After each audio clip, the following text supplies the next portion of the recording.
Je m'appelle Elias Ben David.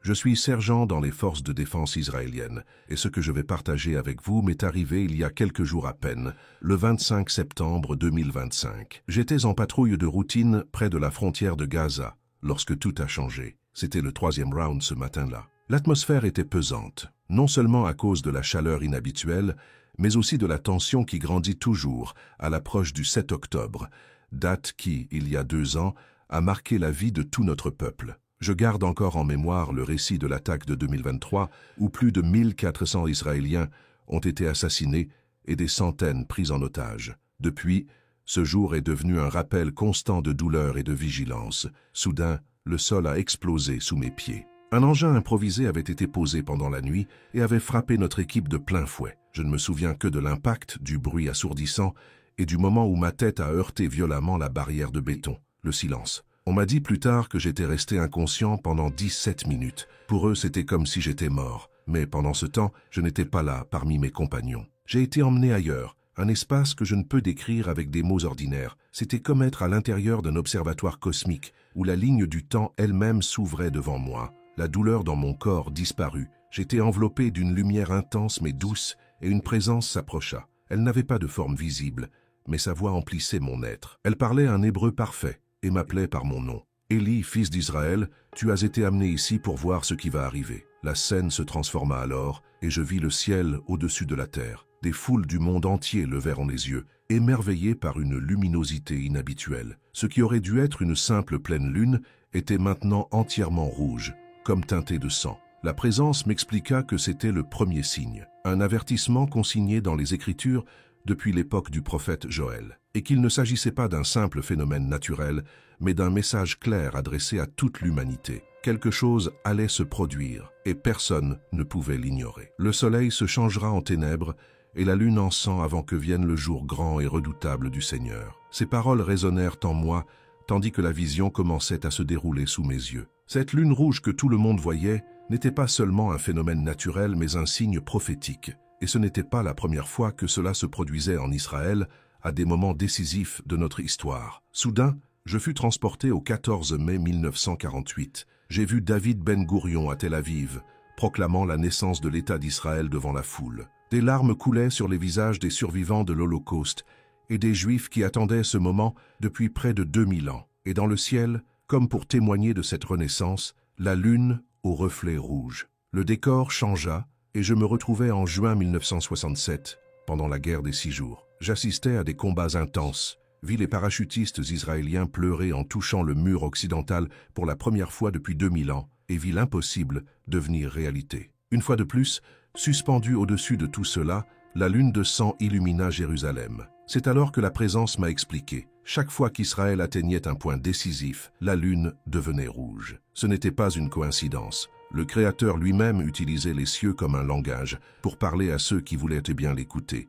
Et il m'a montré que ce signe avait 2 faces, comme une pièce de monnaie. D'un côté, le jugement, la guerre, la destruction. De l'autre, le souvenir du sang de l'agneau versé sur la croix, apportant pardon et espoir même au cœur des ténèbres. La lune rouge est donc à la fois un avertissement et une invitation. Un avertissement que le jugement est proche, mais aussi une invitation à se tourner vers Dieu pendant qu'il est encore temps. Puis j'ai été conduit à d'autres passages de la Bible.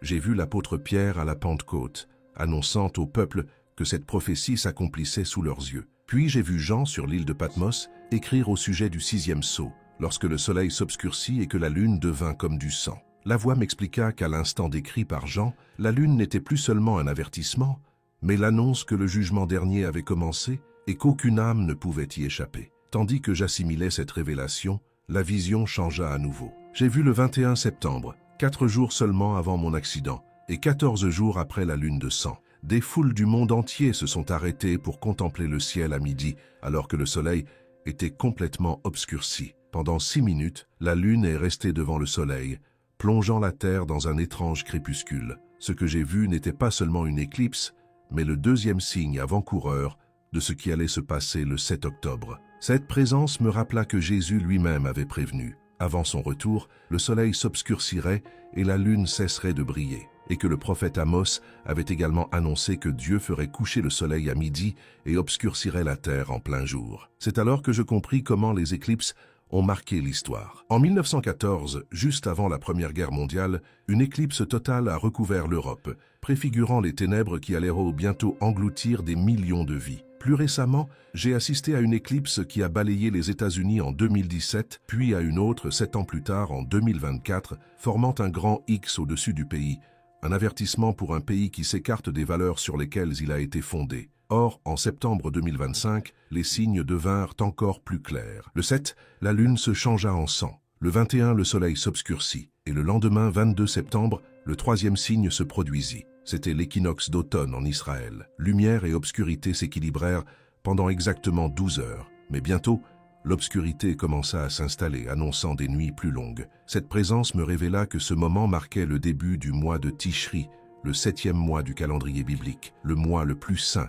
la saison de la dernière récolte. Et dans la Bible, la moisson est toujours synonyme de séparation et de jugement. Jésus a utilisé cette métaphore pour expliquer la fin. Le blé et l'ivraie pousseraient ensemble jusqu'à la moisson, mais ils seraient ensuite séparés à jamais. Ce que j'ai vu était clair. D'abord la lune de sang, puis le soleil obscurci, et enfin l'équilibre cosmique rompu au profit des ténèbres. 3 signes successifs, parlant dans un langage que seuls ceux qui comprennent les prophéties peuvent comprendre. Et puis la voix m'a révélé, ces 3 signes n'étaient que le prélude. Le 24 septembre, le 4e et dernier avertissement arriverait, celui qui précéderait le grand jour du 7 octobre. Et c'est ce dont j'ai été témoin, la veille de mon accident. Le 24 septembre 2025, un événement remarquable s'est produit. C'était Rosh Hashanah, le nouvel an juif, qui marquait le début de l'an 5786 du calendrier hébreu. J'ai vu Israël devenir le centre de l'attention mondiale. Le Premier ministre est apparu à la télévision internationale, adressant un message aux communautés juives dispersées aux 4 coins du monde, leur rappelant qu'elles n'étaient pas seules. De là où je me trouvais, je pouvais voir plus de 35 000 juifs rassemblés à Ouman, en Ukraine, célébrant par des prières et des chants. C'était un portrait vivant de la promesse. Un peuple dispersé à travers les nations, mais uni par des liens que ni la distance ni la politique ne peuvent rompre. Pourtant, le cœur de la célébration battait à Jérusalem. J'y ai assisté à un spectacle inédit. 100 cornes de bélier ont retenti simultanément sur le mont du Temple, et le son a parcouru les satellites et les réseaux Internet, résonnant sur tous les continents. Le bruit n'était pas seulement physique, c'était comme si chaque note perçait l'atmosphère et franchissait la barrière invisible du monde spirituel. La voix me demanda « Comprends-tu ce que signifie Rosh Hashanah ?» et m'expliqua qu'il ne s'agissait pas seulement du changement de calendrier, mais du jour où, selon la tradition, Adam et Ève furent créés, l'anniversaire de l'humanité elle-même. Plus encore, c'est le moment où les livres célestes s'ouvrent, le livre de la vie, le livre de la mort, et tous ceux qui consignent chaque pensée, chaque parole et chaque acte de chaque être humain ayant jamais vécu. J'ai vu des familles juives allumer des bougies, des synagogues à New York, Londres,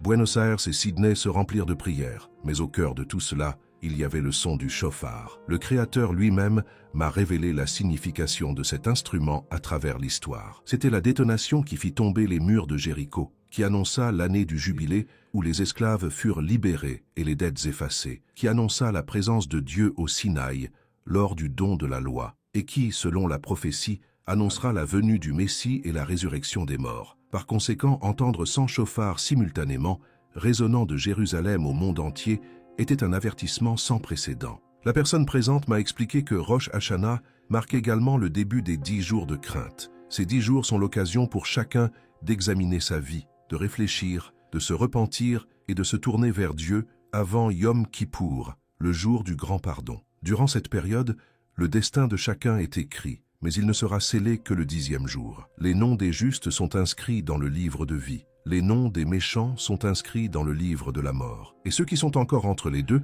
ont ces précieux jours pour décider de leur camp. Par conséquent, diffuser le son du chauffard au monde entier en 2025 avait une portée prophétique. C'était comme un ultime avertissement, non seulement pour les Juifs, mais pour toute l'humanité. Le compte à rebours était lancé, 10 jours pour revenir à Dieu. Et lorsque ces jours prendraient fin, le 7 octobre, les sentences seraient confirmées et il n'y aurait plus de retour en arrière possible. À cet instant, j'ai réalisé quelque chose qui m'a donné des frissons. Mon accident s'était produit précisément pendant ces 10 jours de crainte. Je ne l'avais pas vécu par hasard, mais parce que j'avais été placé à cette époque pour recevoir et annoncer la révélation. La présence m'a alors révélé ce qui allait se passer dans les 3 jours précédant immédiatement le 7 octobre. J'ai vu le 4e jour approcher et j'ai entendu « La guerre spirituelle qui fait rage se manifestera dans le monde physique d'une manière inattendue ». Cette vision m'a emmené à Gaza. J'ai vu des tunnels secrets que les services de renseignement israéliens n'avaient pas encore découverts. Des milliers de combattants étaient déployés,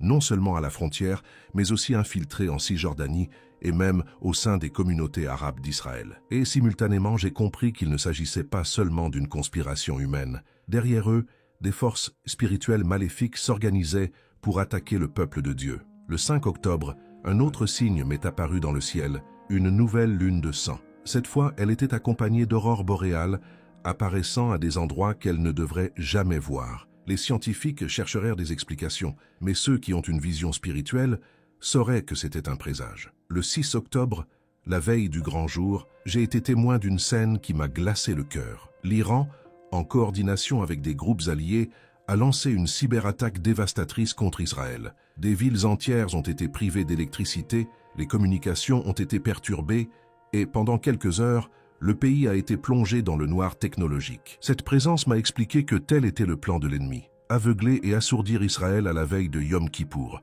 Et puis le 7 octobre est arrivé. J'ai compris pourquoi ce jour avait été choisi. Ce n'était pas seulement l'anniversaire du massacre de 2023. C'était aussi Yom Kippour, le jour le plus saint du calendrier juif. Et ce qui allait se passer allait au-delà de toute attaque humaine. La présence m'a expliqué que Yom Kippour est le jour le plus saint du calendrier juif. Autrefois, c'était la seule occasion pour le grand prêtre d'entrer dans le Saint des Saints, l'endroit le plus intime du temple antique, en présence même du Tout-Puissant. Ce jour-là, il offrait des sacrifices, d'abord pour ses propres péchés, puis pour ceux de toute la nation d'Israël. Dans la vision, j'ai vu à quoi ressemblait ce rituel. 2 boucs étaient choisis. L'un serait sacrifié en sacrifice d'expiation, et l'autre deviendrait le bouc émissaire. Le prêtre posait les mains sur l'animal, transférant symboliquement la culpabilité du peuple, et l'animal était conduit dans le désert, emportant la méchanceté de la nation. Pendant ce temps, tout Israël attendait en silence, le cœur lourd, sachant que son sort pour l'année à venir, vie ou mort,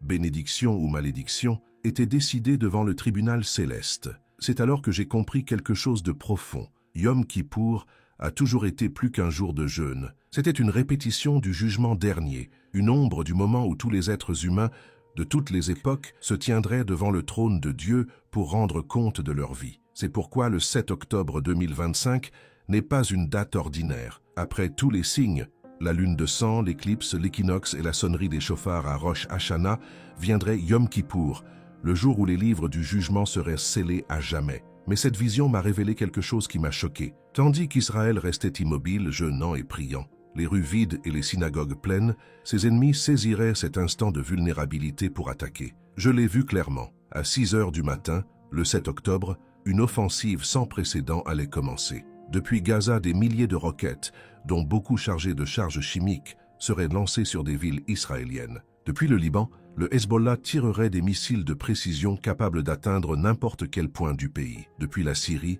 des milices soutenues par l'Iran franchiraient les frontières pour pénétrer sur le plateau du Golan. En Cisjordanie, des cellules dormantes se soulèveraient contre les colonies et les bases militaires. Enfin, depuis la mer, des sous-marins iraniens et des commandos navals du Hamas surgiraient de positions cachées près de Tel Aviv pour lancer une invasion surprise. Cette présence m'a montré que les ennemis d'Israël avaient tiré les leçons de leurs erreurs passées. Cette fois, ils ne cherchaient pas seulement à semer la peur ou à négocier des otages. Leur objectif était la destruction totale de la nation. Ils avaient choisi le jour où Israël serait le plus vulnérable, spirituellement et physiquement. Mais la voix m'a assuré que ce choix serait la cause de leur défaite, car ils avaient décidé d'attaquer le jour même où le Très-Haut jugerait les nations. J'ai assisté aux premiers instants de l'attaque et j'ai été terrifié. Des villes étaient en flammes. Le dôme de fer était saturé et incapable d'arrêter tant de missiles. Des territoires israéliens étaient occupés pendant quelques heures, du jamais vu depuis 1948. Le monde entier serait sous le choc. Les nations se réuniraient en session d'urgence, mais elles ne feraient rien dans l'immédiat. Pendant 18 heures, Israël aurait l'impression d'être au bord de l'anéantissement. Et puis qu'à minuit, le jour même de Yom Kippour, le paysage a complètement changé. Le ciel s'est ouvert sur Israël. Une lumière plus brillante que le soleil, mais inoffensive pour les yeux, est descendue sur le champ de bataille. J'ai vu des appareils électroniques tomber en panne sur des centaines de kilomètres. Des missiles iraniens déviés de leur trajectoire et tomber dans la mer. Des roquettes du Hamas retourneraient vers leur base. Des soldats ennemis lâchaient leurs armes et fuirent, paniqués. La voix m'a dit, ce sera le moment où tous les peuples de la terre reconnaîtront que le Dieu d'Abraham, d'Isaac et de Jacob est réel et que ses promesses sont inébranlables. Mais ce ne fut pas tout. Un violent tremblement de terre secoua toute la région méditerranéenne. Des vagues gigantesques s'abattirent sur les villes côtières ennemies d'Israël. Et en Iran, des installations nucléaires subirent des explosions dévastatrices, rendant des régions entières inhabitables. J'ai alors vu les conséquences du 7 octobre. Cette victoire inattendue allait déclencher un réveil spirituel sans précédent. Des millions de personnes à travers le monde, confrontées à une telle preuve d'intervention divine, se tourneraient vers la foi en le Dieu d'Israël. Des églises autrefois vides seraient à nouveau remplies. Les communautés juives redécouvriraient leur héritage spirituel. Mais j'ai aussi vu l'envers du décor. Nombreux sont ceux qui, même face à un miracle, continueraient à le nier, attribuant tout à des technologies secrètes ou à des explications naturelles. Cette division, m'a dit la présence, marquerait le début des grands préparatifs de la tromperie finale. On m'a ensuite montré la réaction des nations. L'ONU accuserait Israël d'utiliser des armes interdites et exigerait une intervention internationale. Dans ce scénario, un dirigeant mondial charismatique émergerait, proposant la paix et promettant de protéger Israël en échange de l'autorisation de la présence des forces internationales à Jérusalem. Il paraîtrait amical, mais la voix m'a averti. Ce sera l'Antéchrist, le dictateur ultime, qui exigera plus tard d'être vénéré comme un dieu. J'ai aussi vu que cet homme autoriserait la reconstruction du temple de Jérusalem, ce qui apporterait la joie à beaucoup. Mais après 3 ans et demi, il entrerait dans le Saint des Saints et se proclamerait divin. Cette présence m'a rappelé, quand vous verrez cette abomination de la désolation, comme Daniel et Jésus l'ont prédit, sachez que les dernières années avant le retour du Messie ont commencé. Cette vision m'a montré que les dernières années de l'humanité seraient marquées par des tribulations sans précédent. Les catastrophes naturelles se produiraient avec une violence et une fréquence accrues. Des économies entières s'effondreraient et le monde serait englouti par les guerres et les rumeurs de guerre. Mais le plus dur, pour ceux qui restent fidèles à Dieu, serait la persécution mondiale à venir. J'ai vu comment ce dirigeant mondial allait établir un système où nul ne pourrait acheter ou vendre sans recevoir une marque sur la main droite ou le front. Et ce ne serait pas seulement un code économique. Ce serait une déclaration de fidélité envers lui et en même temps un rejet du vrai Dieu. Des multitudes seraient confrontées à un choix, assurer leur survie physique ou rester spirituellement loyales. Beaucoup accepteraient à la marque, pensant pouvoir garder leur foi secrète tout en se soumettant ouvertement au système. Mais la voix m'expliqua avec sérieux, accepter la marque est une décision sans retour. Celui qui la reçoit aura défini sa destinée éternelle. Il n'y aura aucun regret après cela. Pourtant, j'ai aussi vu le courage impressionnant de millions de personnes qui ont refusé de s'incliner. Même face à la faim, à l'emprisonnement et même à la mort, ils sont restés fermes en Christ. Nombre d'entre eux ont été martyrisés, mais leurs vies sacrifiées sont devenues des témoignages qui ont conduit d'autres au salut, même aux heures les plus sombres de l'histoire humaine. Cette présence m'a alors révélé que les chrétiens du monde entier devraient commencer à se préparer immédiatement après le 7 octobre 2025. Le temps de la foi superficielle est révolu. Ceux qui veulent rester fermes doivent s'enraciner profondément en Christ dès maintenant. On m'a enseigné que les croyants doivent renforcer leur intimité avec Dieu par la prière, le jeûne et la parole. Car face à la persécution, ceux dont la foi est superficielle s'effondreront. Seuls ceux qui ont cultivé une communion authentique et profonde résisteront à la tempête. Plus tard, on m'a montré que les communautés chrétiennes auraient un besoin de s'unir beaucoup plus solidement. Tout comme l'Église primitive a survécu aux persécutions romaines grâce à l'entraide, les croyants d'aujourd'hui devront former des réseaux de soutien, prêts à se sacrifier les uns pour les autres. On m'a également mis en garde contre l'importance d'une préparation concrète. Apprendre à cultiver, à prodiguer des soins médicaux de base et à protéger les familles et les communautés.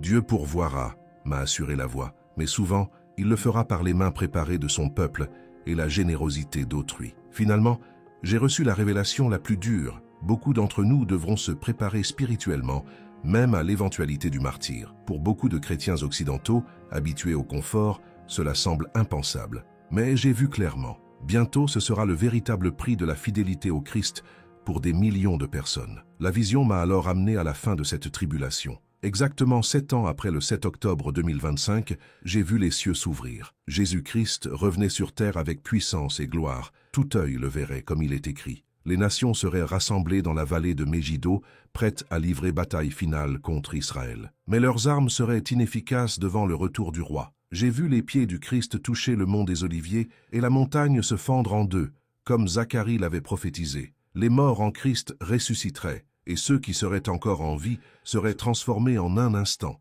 recevant des corps glorifiés qui ne connaîtraient plus jamais la douleur, la maladie ou la mort. J'ai vu l'Antéchrist et le faux prophète, jeté vivant dans les temps de feu, et Satan enchaîné pour 1000 ans, incapable de tromper les nations. Le Christ régnerait depuis Jérusalem, établissant une justice parfaite sur toute la terre. La voix me dit, aussi dures que soient les épreuves, souviens-toi, elles sont temporaires. La victoire est déjà décrétée et la gloire réservée à ceux qui restent fidèles dépasse l'entendement humain. Alors que la vision commençait à s'estomper, j'ai eu l'impression d'être ramené dans mon corps. Avant de me réveiller, j'ai entendu l'instruction finale. Élie, tu n'as pas été sauvé par hasard. Tu as été choisi pour témoigner et proclamer ce que tu as vu. Le temps presse. Le 7 octobre n'est plus que dans 9 jours. Après cela, le compte à rebours commencera. Et puis je me suis réveillé à l'hôpital de campagne, entouré de la douleur de mes blessures et du bruit du matériel médical. Le premier visage que j'ai vu était celui du sergent Cohen, les larmes aux yeux. Il a dit doucement, « Elias, on a cru t'avoir perdu. Vous êtes resté mort pendant 17 minutes, » a dit le médecin. « Votre cœur s'est arrêté. » Puis il a soudainement repris. Je l'ai regardé et j'ai répondu doucement, « Je dois vous raconter ce que j'ai vu, et nous devons nous préparer pour ce qui va arriver le 7 octobre. Tout va changer. » Cela s'est produit il y a seulement 3 jours. Nous sommes le 28 septembre 2025. Il reste exactement 9 jours avant l'accomplissement de la plus importante prophétie de l'histoire. J'ai partagé mon expérience avec mes supérieurs, ma famille et mon rabbin. Certains m'ont cru, d'autres ont pensé que c'était les conséquences du traumatisme crânien. Mais je sais que ce que j'ai vu était réel. Les signes sont devant nous pour que ceux qui ont une vision spirituelle puissent les voir. Chaque pièce se met en place exactement comme on me l'a montré. Le 7 octobre 2025 ne sera pas une simple date sur le calendrier. Il marquera le début du compte à rebours final jusqu'au retour de Jésus-Christ qui viendra établir son royaume éternel sur terre. Je vous en supplie donc, ne considérez pas ce témoignage comme une simple anecdote. Le temps du doute est révolu, le temps de l'indifférence est révolu. Le roi vient et son règne n'aura pas de fin. Si vous êtes resté jusqu'ici, c'est que quelque chose dans votre cœur a été touché. Je vous invite donc à faire un petit geste qui peut faire une grande différence. Indiquez dans les commentaires d'où vous regardez afin que nous puissions prier pour vous et votre pays. Si ce n'est pas déjà fait, abonnez-vous à la chaîne et activez la cloche pour ne manquer aucun message. Et surtout, partagez cette vidéo avec au moins 3 personnes que vous aimez. Il peut s'agir d'un ami, d'un membre de votre famille ou d'un autre croyant. Ce simple geste peut raviver l'espoir et ramener une vie entière à Dieu. Que le Seigneur vous bénisse, fortifie votre foi et vous guide dans toute la vérité, jusqu'au grand jour de sa venue.